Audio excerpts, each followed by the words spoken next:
क्या कभी ऐसा मोमेंट आया है कि आपने सोचा ये सब छोड़ दूं? छोड़ना तो नहीं है। लाइक मैं मोमेंट तो नहीं बता सकती, लेकिन हाँ इतना जरूर कह सकती हूँ कि अगर लाइफ में कोई अच्छी अपॉर्चुनिटी मुझे मिली और मैं किसी अच्छे प्लेटफॉर्म पे वर्क कर रही हूँ, तो डेफिनेटली मैं इस इंडस्ट्री को क्विट कर दूंगी। लाइक अभी मैं वेट में हूँ कि कोई अच्छा मुझे प्लेटफॉर्म मिले, अच्छा वर्क मिले, जहाँ पे मुझे एक्टिंग करने का मौका मिले और मैं वहाँ पे अच्छे से प्ले कर पाऊँ। तो तो क्या आप इस बार का बिग बॉस फॉलो कर रही हैं? जी हाँ, इस बार मैं बिग बॉस कंटिन्यू वॉच कर रही हूँ और उसका रीज़न ये है कि तान्या मित्तल को मैं सपोर्ट करती हूँ। और अभी कुछ टाइम से तान्या मित्तल के साथ साथ तान्या मित्तल की जब से दोस्ती हुई है फरहाना से, तो फरहाना फरहाना को भी मैं लाइक करती हूँ, क्योंकि वो ऐसी लड़की है जो अपने लिए बोलती है, अपने लिए स्टैंड लेती है। और अभी वीकेंड का वार पे आपने देखा ही होगा कितना मतलब अनएक्सपेक्टिंग। तो वहाँ पे सिर्फ कुछ ही कंटेस्टेंट को, एक होता है ना कि अगर आपको किसी को अच्छा दिखाना है, किसी के कैरेक्टर को पॉलिश करना है, तो आप किसी को तो डाउन दिखाओगे। तो वही वीकेंड के वार पे तान्या और सिर्फ फरहाना को ही टारगेट बनाया गया, जो मुझे बिल्कुल पसंद नहीं आया। तो आप किसको जीतता हुआ देखते जा रही हैं? मेरी नज़रों में तो विनर दोनों में से कोई एक होना चाहिए, क्योंकि दोनों अच्छा प्ले कर रही हैं। और बिग बॉस में एक्चुअली चाहिए क्या, बिग बॉस को यही तो चाहिए कि कौन कितने अच्छे तरीके से प्ले कर सकता है। और फरहाना और तानिया दोनों ही अच्छे कंटेस्टेंट हैं, अच्छे से प्ले कर रही हैं, तो दोनों में से एनीवन। तो आप डिसएग्री करती है सलमान खान की बात से, जो भी उन्होंने वीकेंड के बाद पे बोला? मुझे ये समझ में नहीं आया। देखिए, बिग बॉस एक रियलिटी शो है। जी। रियलिटी शो में आप क्या एक्सपेक्टेशंस रखते हैं? या तो आप उसका क्राइटेरिया बना दीजिए कि आपको इतना बोलना है, आपकी इतनी लिमिट है और आप इतना बोल सकते हैं। बिग बॉस में जितने भी कंटेस्टेंट हैं, जितने भी हैं अभी तक जो जा चुके हैं या जो हैं एट प्रेजेंट, तो तभी तो बदतमीजी कर रहे हैं, एक दूसरे को अब्यूजिंग कर रहे हैं, सब कुछ हो रहा है ना। तो टारगेट सिर्फ दो को क्यों, किन्हीं दो को पॉइंट आउट क्यों किया जाता है वीकेंड के वार पर? अभी लास्ट में आपने देखा होगा अशनूर की बॉडी शेमिंग पे बोला गया था, तो वही मुद्दा अभी इस बार फिर से उठाया गया है। अरे, जब ये गेम है, एक तरीके से रियलिटी शो है, अगर आप चुगली वाला वो रखते हो, उसमें पार्ट रखते हो, तो या तो मना कर दो कि आप चुगली नहीं कर सकते। और आप चुगली वाला रखते हो तो डेफिनेटली कोई किसी को कहीं भी कुछ भी बोल सकता है। ऐसा नहीं है कि सिर्फ तानिया ने अशनूर के लिए बोला है, कितनी बार अशनूर ने, अभिषेक ने, या फिर एनीवन, बहुत लोगों ने बहुत सारी चीजें बोली है, तो वहां पे तो मुद्दा नहीं उठा। और आपको मृदुल का नेचर कैसा लग रहा है? मुझे बोलना नहीं चाहिए, लेकिन वैसे मैं मृदुल को पहले नहीं जानती थी। मैं मृदुल की सिस्टर को जानती थी, तो अभी मुझे नाम ध्यान नहीं आ रहा उनका भी। तो मुझे बोलना नहीं चाहिए कि मृदुल को मैं बहुत अच्छा समझती थी, कि एक लाइक ठीक है, बहुत रिस्पेक्ट करता है, रिस्पेक्टफुली बातें करता है। लेकिन जैसे जैसे शो आगे बढ़ता जा रहा है, उस अकॉर्डिंग अगर देखा जाए कि मृदुल बहुत ही मिसबिहेव करता है, कभी कभी बहुत ज़्यादा ब्लो द बेल्ट चला जाता है, तो आई डोंट लाइक हिम। तो आपके फैंस आपके इस न्यू वेंचर नेक्स्ट जेन से क्या एक्सपेक्ट कर सकते हैं? एक्सपेक्टेशंस की बात अगर मैं बोलूँ तो मैं चाहती हूँ कि नेक्स्ट जेन को मैं बहुत आगे लेके जाऊँ, बहुत अच्छा उस पर वर्क किया जाए। तो फैंस की एक्सपेक्टेशंस अभी मैं कुछ नहीं बोलना चाहूँगी इस बारे में, क्योंकि काम बोलता है इंसान का। तो अगर मैं अभी से कुछ बोल दूँ और वो अनफॉर्चुनेटली मैं पूरा नहीं कर पाऊँ, तो फैंस बोलेंगे कि आपने ऐसे ऐसे बोला था, क्योंकि जनता जो है ना वो सब जानती है, तो वो एक एक बात नोट करके रखते हैं। तो इसीलिए मैं अभी कुछ बोलना नहीं चाहती इस बारे में। लेकिन हाँ, मेरे एफर्ट्स हमेशा अच्छे के लिए रहेंगे, बहुत अच्छा करने की प्लानिंग कर रखी है।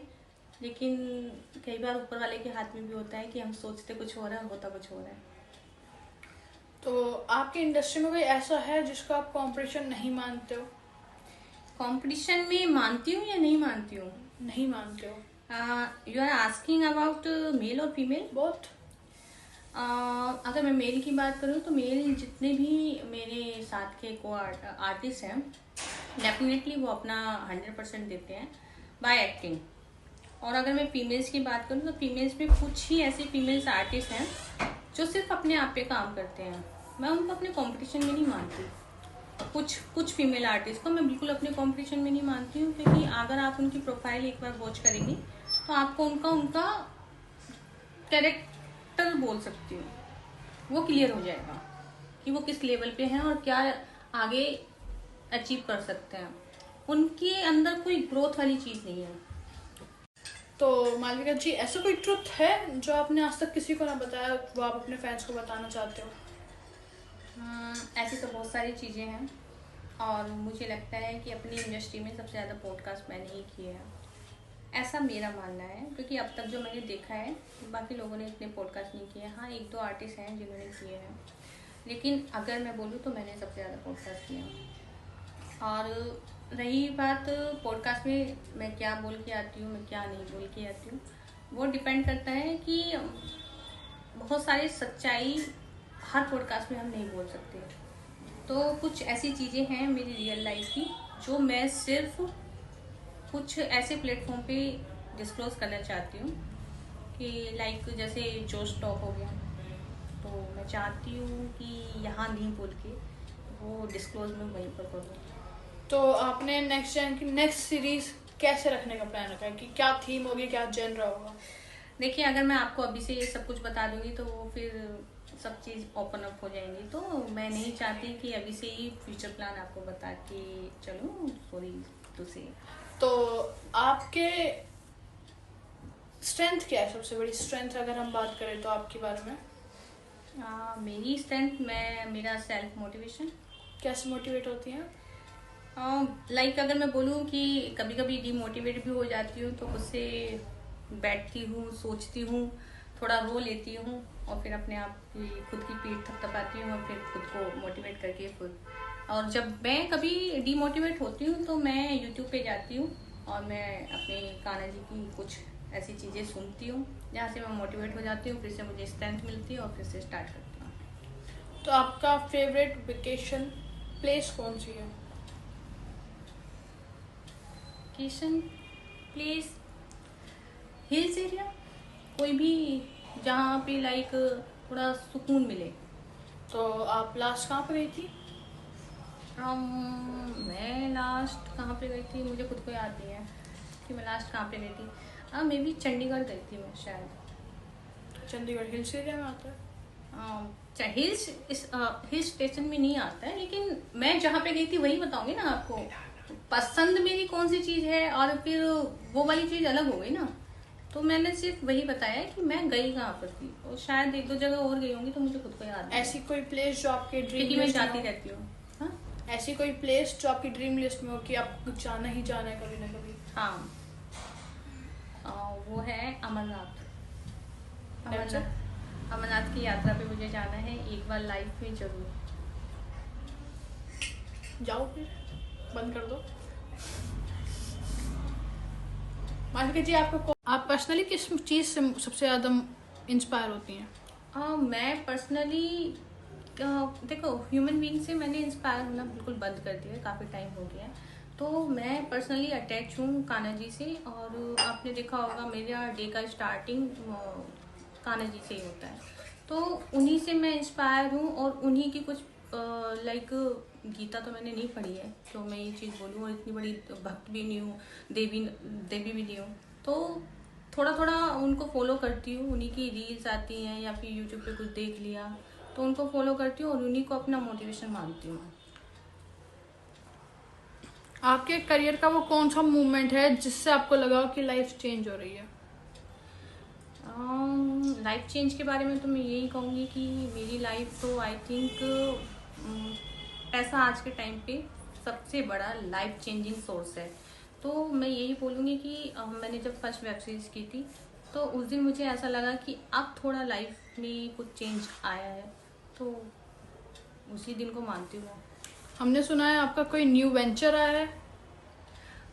हाँ, न्यू वेंचर में स्टार्ट तो किया है, एक छोटी सी स्टार्टिंग है। आई होप कि किसी की नज़र ना लगे और टचवुड कि सब कुछ अच्छा चले। तो देखते हैं कहाँ तक हम उसको अच्छा, कोशिश है कि अच्छा बना पाए, ग्रोथ दे पाए, और उसमें लाइक और लोगों को भी साथ में जोड़ पाए। तो यही कोशिश है बस। तो आपने उसका नाम कैसे रखा और उससे पहले आपने क्या क्या नाम रखे उसके? मैंने नाम सिर्फ एक ही सोचा है, जो अभी हमने स्टार्ट किया है, नेक्स्ट जेन एंटरटेनमेंट। तो नेक्स्ट जेन एंटरटेनमेंट आजकल जनरेशन जो है उसी के अकॉर्डिंग हमने ये नेम सोच के रखा है। और प्लानिंग यही है कि अभी तक जो लोग जो कैरेक्टर, कई बार ऐसा होता है कि अगर मैं किसी इंडस्ट्री में काम कर रही हूँ तो मैंने एक कैरेक्टर सोचा हुआ है कि मेरे को ये भी कैरेक्टर प्ले करना है, ये भी कैरेक्टर में रोल करना है, और वो मुझे नहीं मिल पा रहा है। तो मैं सोचती हूँ कि ऐसे कुछ एक्टर्स लूँ, ऐसे कुछ आर्टिस्ट लूँ जो वहाँ पे अपने अकॉर्डिंग प्ले कर पाए। तो क्या आप न्यू फेस को इंट्रोड्यूस करने वाली हैं?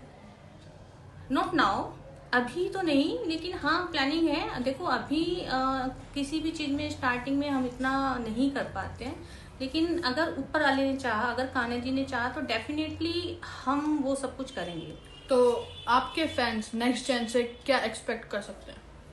एक्सपेक्टेशंस मैं अपने फैंस को यही कहूंगी कि आप जो देखना चाहते हैं, देखिए फैंस का क्या है ना, फैंस भी दो कैटेगरी के हैं। लाइक एक फैंस ऐसे होते हैं जो सिर्फ बोल देखना पसंद करते हैं, ये ट्रूथ है। और एक फैंस ऐसे होते हैं जो अपने लाइक वो मुझे पसंद करते हैं तो वो मुझे डिफरेंट डिफरेंट कैरेक्टर में देखना पसंद करते हैं। तो दोनों तरह के फैंस हैं। अभी 50% लोग हैं जो मैंने अभी जैसे कातिल में वर्क किया है नेक्स्ट जेन के लिए, तो लोगों को पसंद आ रहा है, लोग उसको पसंद कर रहे हैं और आ रहे हैं और देख भी रहे हैं। और कुछ लोग 50% लोग ऐसे हैं जैसे उनकी तो शरीर से जान निकल गई है, क्योंकि उसमें गोल्ड नहीं है। हमने वैसे भी उसमें ट्विस्ट रखा है, मसाला दिया है लोगों को जो लोगों को चाहिए। इसीलिए क्योंकि आपने देखा होगा क्राइम पेट्रोल में कहीं भी इस तरह की स्टोरी नहीं होती है, तो हमने वो डिफरेंट बना दी है। आप क्राइम पेट्रोल देखते हैं, क्राइम पेट्रोल में वो छोटा सा मर्डर सीन दिखाते हैं और वो सब कुछ दिखाते हैं। इस तरह का रोमांस और लाइक सॉन्ग रोमांटिक उस तरह का कुछ नहीं दिखाते, तो वो चीज़ हमने उसमें डाली है। और कोशिश हमारी यही रहेगी कि लोगों को जो भी पसंद है, लाइक थोड़ा सा सस्पेंस, मिस्ट्री और रोमांस, वो सारी चीज़ हम मिक्सअप करके बनाएंगे। तो आपके फैंस का क्या रिस्पॉन्स रहा? रिस्पॉन्स 50-50, 100% नहीं बोल सकती क्योंकि ये जस्ट मेरी भी एक स्टार्टिंग है, तो 100% नहीं बोलूँगी इसको, लेकिन 50-50 है। हो सकता है आधे से ज़्यादा लोग ऐसे हैं कि उनको यही नहीं पता कि अभी ये वर्क किसका है, क्या है, कौन फाउंडर है इसका, तो वो चीज़ नहीं पता। आधे से ज़्यादा लोग क्या करते हैं, वो देखते हैं और इग्नोर कर देते हैं। तो धीरे धीरे जैसे उन लोगों को पता चलेगा कि भाई कुछ इंटरेस्टिंग है, कुछ अच्छा है, और ऐसा नहीं है, कुछ छोटी छोटी माइनर मिस्टेक्स हमसे भी हुई हैं, तो कोशिश है उन पे वर्क करने का। तो डेफिनेटली उन पे वर्क करेंगे हम आगे, और अच्छा करेंगे और अच्छा करते रहेंगे। तो आपकी टीम कैसे एक स्टोरी को हंट करती है, उस पर शूट करती है, फिर उसके बाद लोगों तक कैसे पहुंचाती है, वो बताइए। उसके लिए हमने एक प्रॉपर टीम रखी हुई है, और टीम सारी कुछ मैनेज करती है। और इंस्टा स्टोरी या फिर यूट्यूब पे वर्क बोल दो, उसके लिए बाकायदा हमने चीज़ें प्रॉपरली एक मैनेज किया हुआ है कि भाई लोग उस पर काम करते हैं, तो वो सब कुछ वो करते हैं। तो मतलब आपने एक मैनेजमेंट टीम रखी हुई है?